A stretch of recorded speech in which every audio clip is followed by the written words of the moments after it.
তাহলে আজানটাকে দিব ইনশাআল্লাহ। তাহলে কি আজানের ধ্বনি আমাদের কাছে কি ভালো লাগে না খারাপ লাগে? কে ওই শুনানো মুরে আজানের ধ্বনি মর্মে মর্মে সেই সুর ভাজিল কি সমধুর, আকুল হইল প্রাণ নাছিল দমনি, কি যে মধুর আজানের সমুদ্র ধ্বনি। কথা বলেন ঠিক কিনা বলেন? আজান কাহারো বিরক্তির কারণ হতে পারে না। আজান যদি কাহারো বিরক্তির কারণ হয়, বাংলাদেশে থাকার অধিকার তার না।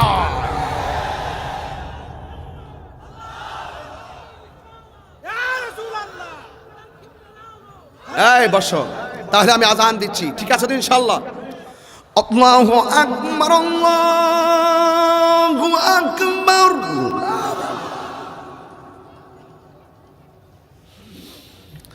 আল্লাহু আকবার,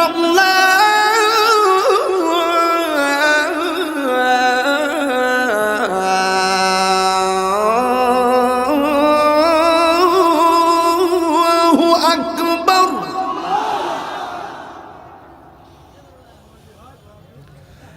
আশহাদু আল্লা ইলাহা ইল্লাল্লাহ,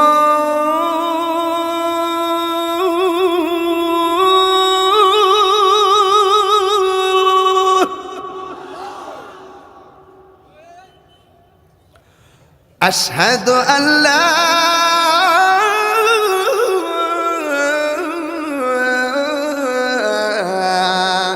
ইলাহা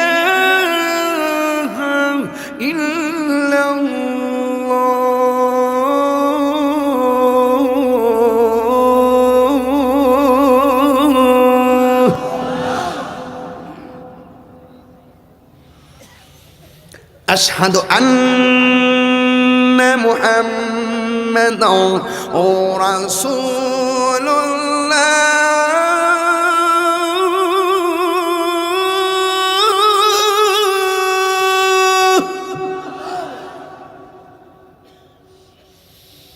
আশহাদু আন্না মুহাম্মাদান রাসূলুল্লাহ।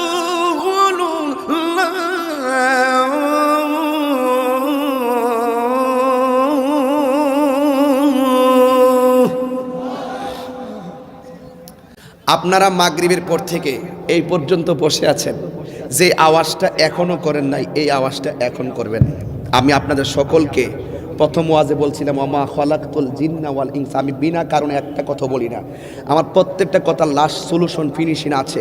একটা বলছেন যে আল্লাহ মানুষকে বানাইছে ইবাদত করার জন্য, আমি আপনাকে নামাজের জন্য কল করতেছি, আপনি আমার মনিবকে একটা ডাক দিবেন, এমন জোরে ডাক দিবেন যে আওয়াজটা এই মাহফিল আজকে আর হয় নাই। রাজি আছেন সবাই? আমরা কাকে ডাক দিব? হাইয়া আলাস সালাহ,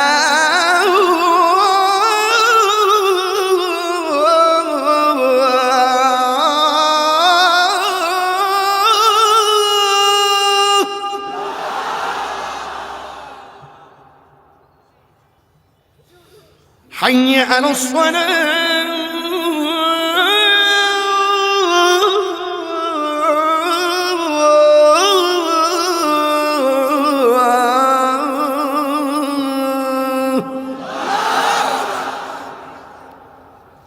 একজনের প্রশ্ন করছে হুজুর আপনি কি খুশি?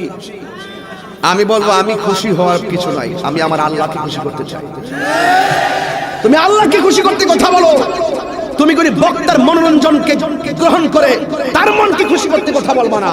আমরা যাই শুনবো তাহিরের চেহারা নয়, তাহিরের মুখ দিয়ে যা বলবে এই কথা যদি কোরআন সুন্নাহ সম্মত হয়, তুমি আল্লাহকে রাজি করতে খুশি করতে গিয়ে ওই কথা মানতেই হবে, মানতেই হবে, মানতেই হবে। কথা বলেন ঠিক।